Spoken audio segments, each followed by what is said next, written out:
All right, so now I'd like to welcome our second group of presenters. The topic is on what Indigenous-led systems change teaches us about putting communities first. Please welcome Dr. Sana Shahram. Dr. Shahram is an assistant professor at the UBC Okanagan School of Nursing, a health research BC scholar, and a collaborating scientist with the Canadian Institute for Substance Use Research at UVic. Through research partnerships with communities and health system leaders, her research supports the implementation of research findings into policy and practice with the aim of transforming systems to disrupt structural roots of inequities and promote equitable health outcomes. Sana applies her research primarily in the context of promoting mental health, reducing the harms of substance use, and promoting maternal and child health outcomes. Welcome, Sana. And we also have Dr. Christopher Horsethief. Dr. Horsethief is a PhD at the Ktunaxa, apologies if I'm pronouncing that wrong, scholar, and works for his nation as an advisor and consultant at the Nation Council affiliated with the bands, as well as the chair of the KNC Research Ethics Committee. He is also a faculty in the Union Institute University's interdisciplinary PhD program, Antioch University's Doctor of Education program, and University of Victoria's East Kootenay Teaching and Education program. Christopher's research centers on the social network and activity of traumatized community members and impacts similarities and divergences between Indigenous ways of knowing and Western scientific method. Over to both of you for the presentation. We're doing a selfie first. Sorry. We're both very uncomfortable with introductions, in case you couldn't tell. I don't even know where you got that information from, Valerie. That was very, very long. Are our slides going to come up?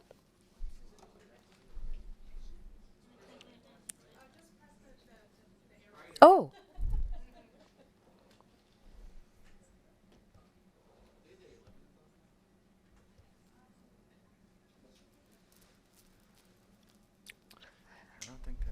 No, but maybe I'm supposed to just know things. That's fine. Oh, there we are. Look at it. I got it. You got it? Well, I don't know. Yeah, how about you do it? Oh, there we go. I got it. Thank you.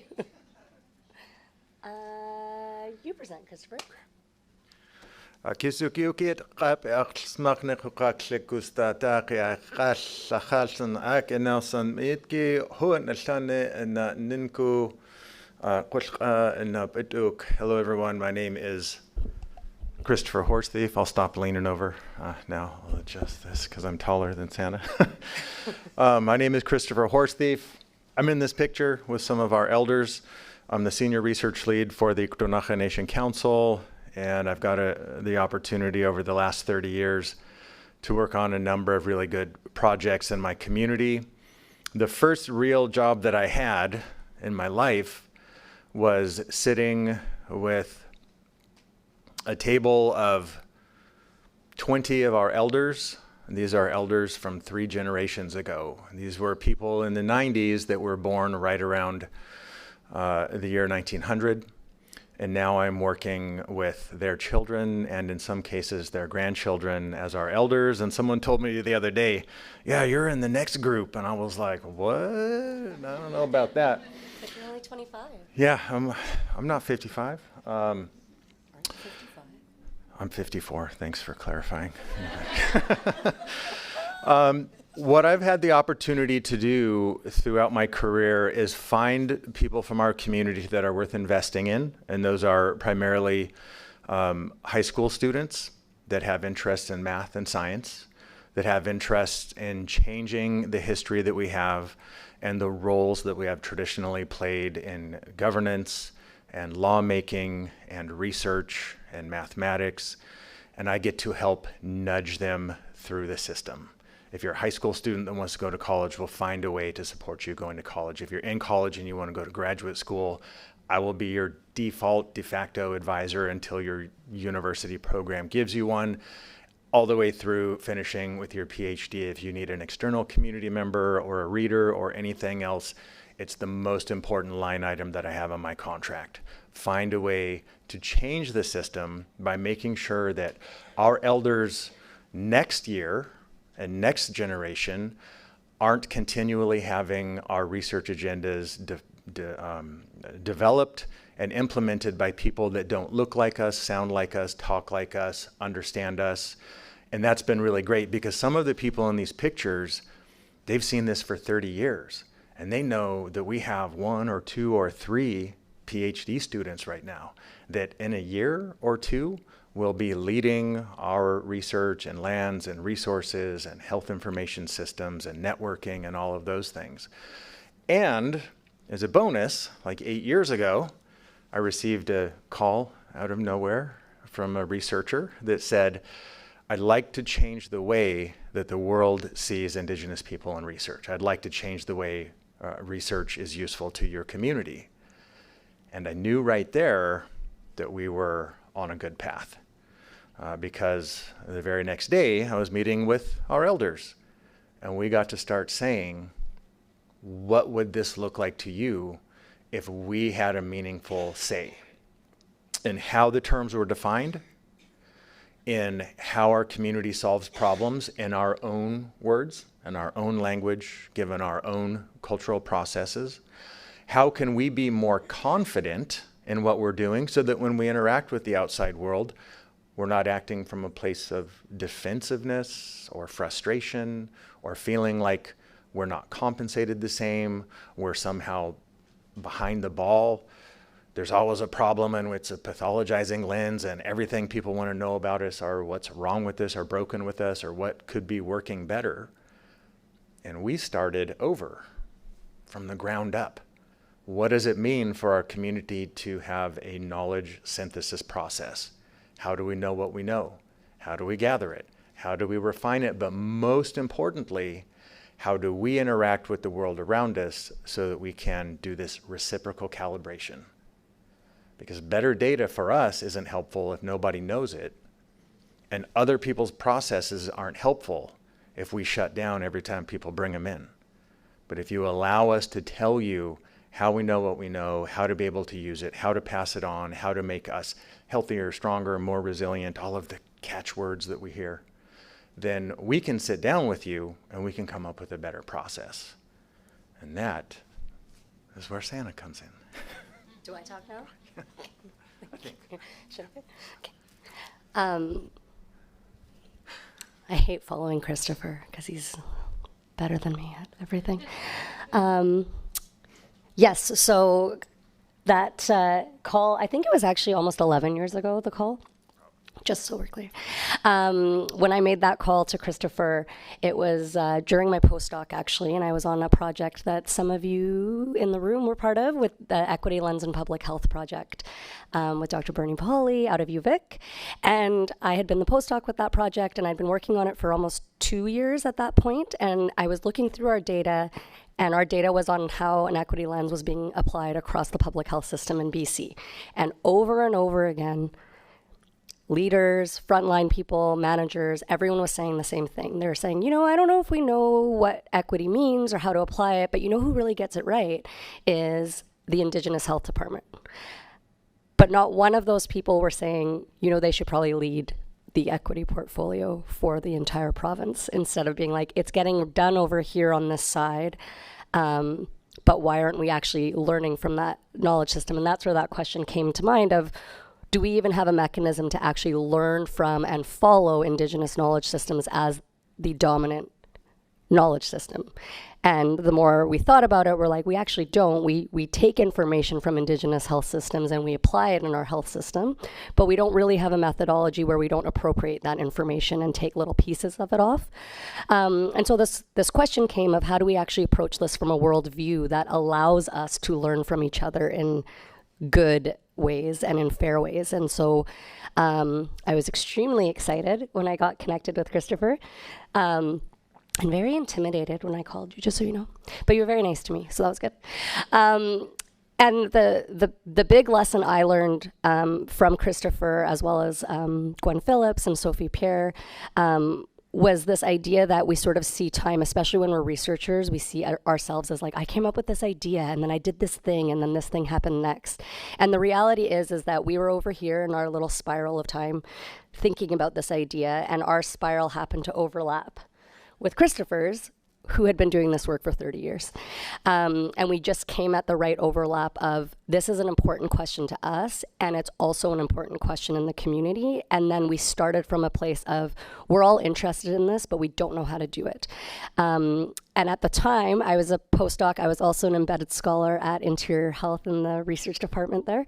And I'm sure some of you in this room remember, it was the time where you couldn't buy food or anything.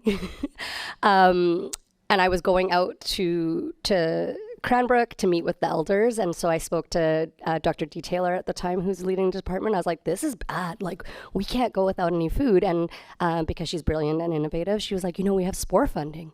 And SPOR funding lets you buy food. So we will give you the money to buy this food. And we were able to go out there and have a meal and just have a conversation with the elders in the room and say, what do you think about this idea? Like, what do you think about how we learn from Ktunaxa science and knowledge systems in a way that helps you, but also helps the health system? Because if you're the experts, we should actually be learning from you. We shouldn't be studying you. You should be studying our system and telling us what's wrong with it. And then that grew into apparently 11 years and counting of working together. And we got a BC Reconciliation Award somewhere along the way. The inaugural award. I did a boomerang with David Eby, where we danced together. If you ever want to see that, it looks weird because he's very tall and I'm very short. And David Suzuki did not become my friend at that event, despite my efforts. What was I talking about?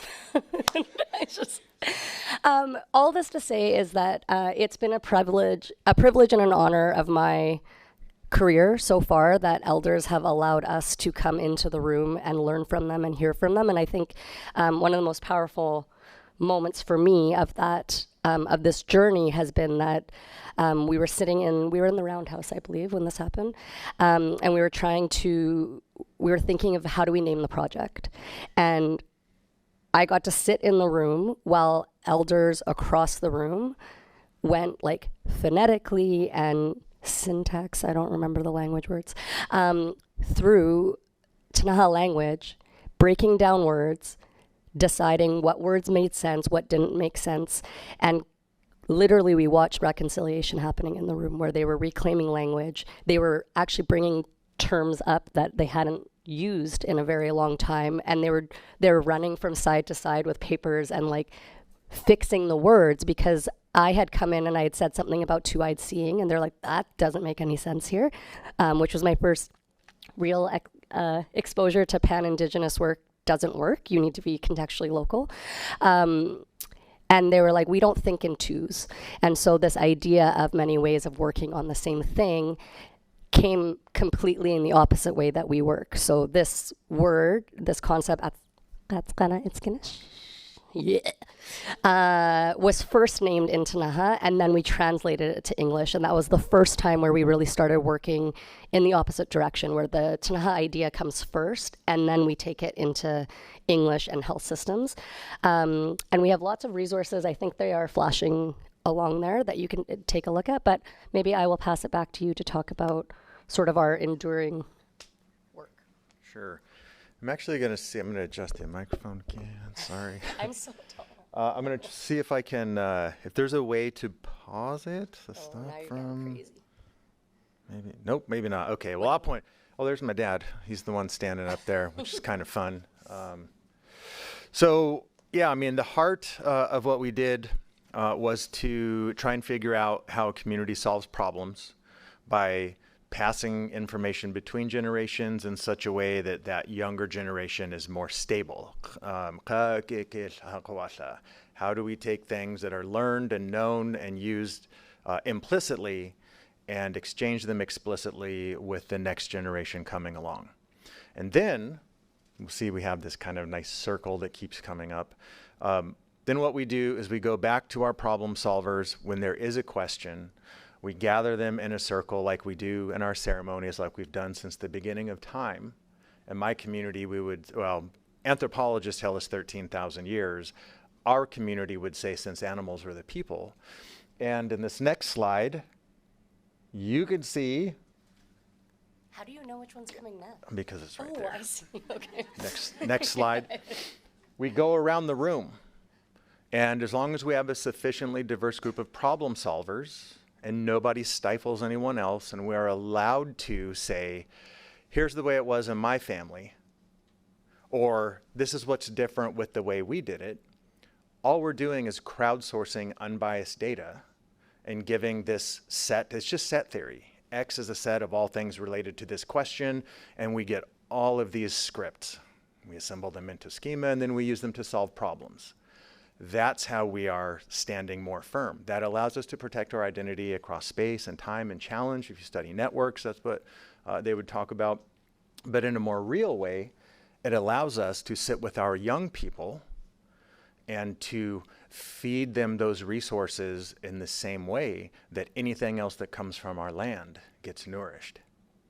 From digging bitterroot, to hunting, to sitting and praying, solving ideas, going to school. The most important thing that we've done is we've changed this idea that our traditional knowledge and language is limited to beads and feathers and songs. That's nonsense. Until traditional knowledge becomes health information and nursing practice and critical hydrology and biology and social network analysis, then we will always need this billion-dollar industry. And none of those funds stay in our community. It is a continual outflow, which is counter to economic development and facilitates the brain drain. If I go to school and I come home and no one is going to pay me a competitive wage, I'm going to go work for a big corporation. And someone else will come in and do that work and be our expert. 30 years, 31 years, we're in our 31st year. And we are now to the point where we have people that are playing these roles, that are finishing those degrees, that are standing. I'm not the only one from my community that comes to these conferences and does these kinds of things, but we're able to sit and argue with people. Well, why should it be you and not us? Our industry is really good at this. Because it's all secondhand. It's all borrowed. There's nobody from the community who has a chance to calibrate any of that. We're just hoping you do the best job you can. Sometimes it works. I would say that on average, over a century, it's not been very effective. Thank you.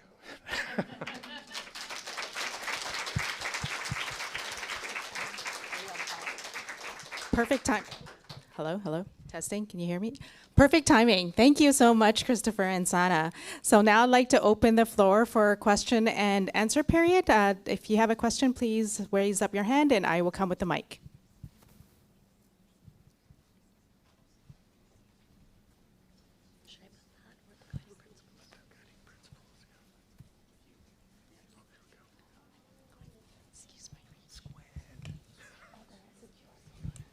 How loud is this? Okay. Hi, I'm nervous. I'm a big fan. I'm coming today from Ktunaxa, from Ktunaxa land in Fernie. So it means a lot to see people, this research and representation from the interior. I work for Health Research BC. I find it hard to talk to organizations here in the Lower Mainland and turn the view towards the interior to smaller rural communities that have different experiences. You were talking about the term two-eyed seeing as not being relevant.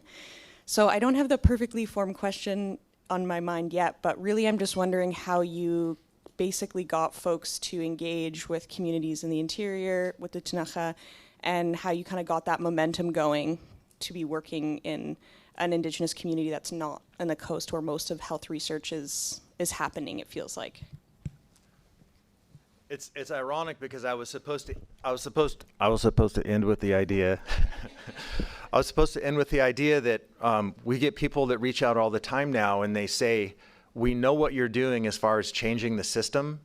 We want to do that. We have a team in 2 weeks coming out from the Center for Patient-Centered Measurement who reached out and said, we have some money for this year and next year, and we don't even care what we study. We want to know what you want to study. So the model has changed. Sana didn't ever say, we're going to study health research and health reporting and health data and the difference between health data and health policy and health care. Sana reached out and said, we want to know what a healthy community looks like. How does your community think about that? So now we get people that routinely come out and say, hey, we want to do what you all are already good at doing. The one question I heard from the last presenter, I think that's most useful also, is our traditional knowledge and language sector sets the honoraria rates. You do not get to do research in our community until you agree that you know those rates. And if you think you're going to pay yourself $1,000 today and you're going to come out and give us logoed coffee mugs, your research doesn't get approved because I'm the one that approves it. So they get paid what they're worth. It always starts with food. If we can end at one of our ceremonies, that's how research happens. It does not happen any other way, and we don't have two-eyed seeing in our community. That kind of dichotomy of two doesn't work. In the province, how many languages are there? There aren't two. There are hundreds with the dialects and all of that. So just a couple of things I forgot to mention. Yeah. I also forgot to mention, so we started, this work was technically actually funded through my Michael Smith Trainee Award, was the first piece of funding for this work. And then I think we got one of the knowledge translation, I can't remember what they were called back then, but one of the C2s or something like that. And then we ended up getting 2 back-to-back CIHR project grants. And one of the most important parts of that work was that all of our budgets, 80% of the budget goes back into community. So that's not only with the elders and the people that we work with, but when we hold events, it's with Ktunaxa caterers, it's with Ktunaxa providers, it's always in their buildings, it's always with their direction on where that money goes. And that's been really important for building that reciprocity and trust with the community. Is it also doesn't hurt that I stand next to Christopher and then he says, like, she's not a bad person. So that helps too. But with the elders, because they ask you, and being capable of being corrected without being offended, I think is a really important piece. Luckily, I'm Persian, so I'm used to being yelled at by elders. And I actually think that that really helps because I don't take it personally. I think that if somebody's taking the time to correct you, it's actually because they care. The worst is actually if they ignore you and they don't tell you what you've done wrong. And so we've had a lot of corrections over the year, and years. But I think the important piece has been that as a team, we've taken that correction as a gift instead of as like, don't come back or don't do this work. And I think that probably shows in our approach. I think one of the Alex Kent, who's a Michael Smith trainee with our project, one of the reviewers, this is ridiculous that it's my proudest moment, but one of the reviewers wrote back to her award and said, I can tell this team really loves each other. And that was so rewarding to see that was coming through the way we write our grants and the way we write our letters. And I think that we often skip over love, but the reality is we've been in relationship with each other now for 11 years. When we're in town, we go to meals together. We do all sorts of stuff together. That's not research. But it's actually more important than the 4-hour meetings that we have, because we've now become part of each other's lives. And these are enduring relationships that are, 15 plus years in the making. And there isn't a lot of compensation or line items for that. But we've been really fortunate to be very creative in telling UBC no. And then we do it anyway. So it's worked out okay. Thank you. Are there any other questions? Sorry, Christopher, were you going to say something? No. Any other questions? Oh.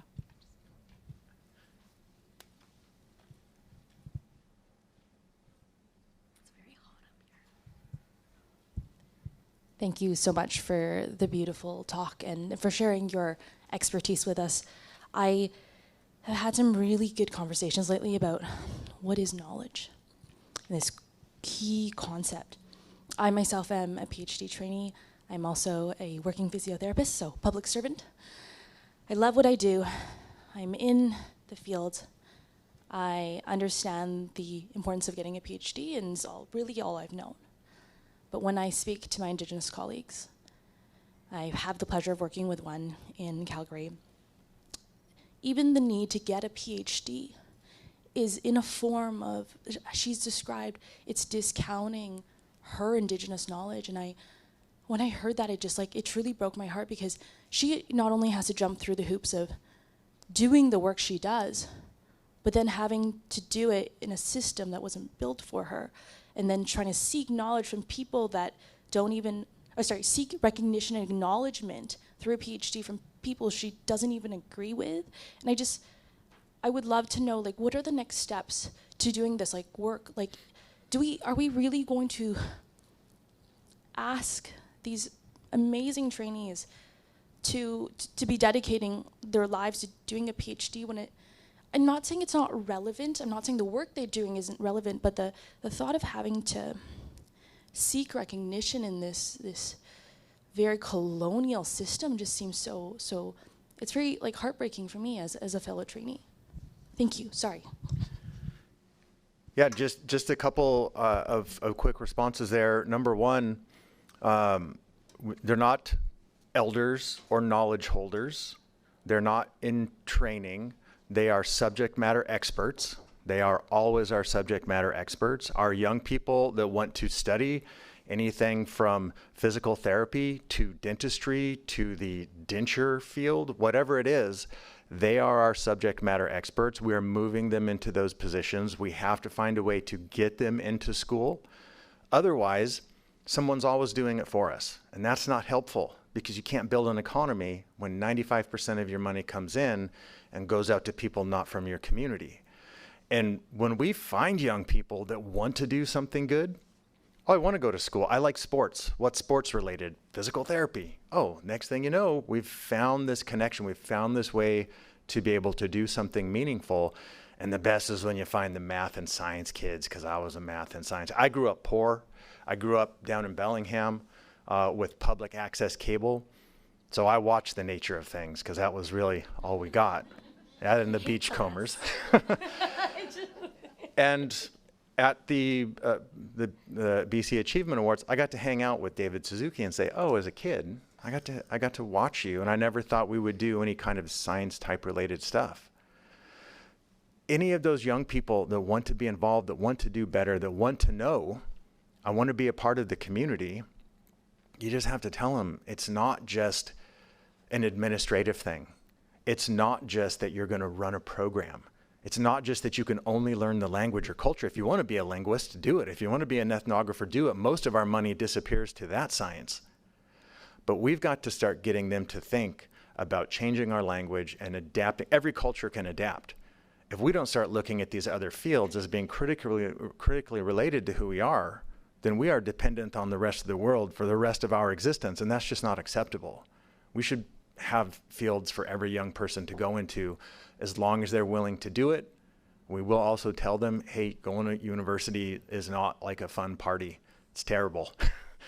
It's difficult, but you can do it, because I had a bunch of people tell me that I couldn't do it, and I just found a way to do that, and now I get to hang out with folks like you. So subject matter experts, and you got to tell young people that the future is open to them, and it's dependent on our ongoing problem solving. If we're missing a piece in our community, that could be you. Envision yourself in that place. Go to those ceremonies and ask for help. Get that direction, and you'll find some way to build this future where you fit in and you are a subject matter expert and you get to do these things. Ay, oh yes, tajas. I won't say anything else. Thank you so much, Christopher and Sana. I am so sorry, but I will have to close down the question and answer period. I'd like everyone to, if you can extend a warm round of applause for our presenters today. Thank you so much, Christopher, Sana, Melanie, and Jocelyn. Thank you so much. And I definitely encourage you, this is not in my facilitator script, but I think, the conversations today are very important. And I definitely encourage you to connect with all our presenters today. And you can do that through the Whova app. And so now it's on to our networking break. But also, if you did love today's presentation, please feel free to put a note in the app. Thank you so much, everyone, for coming.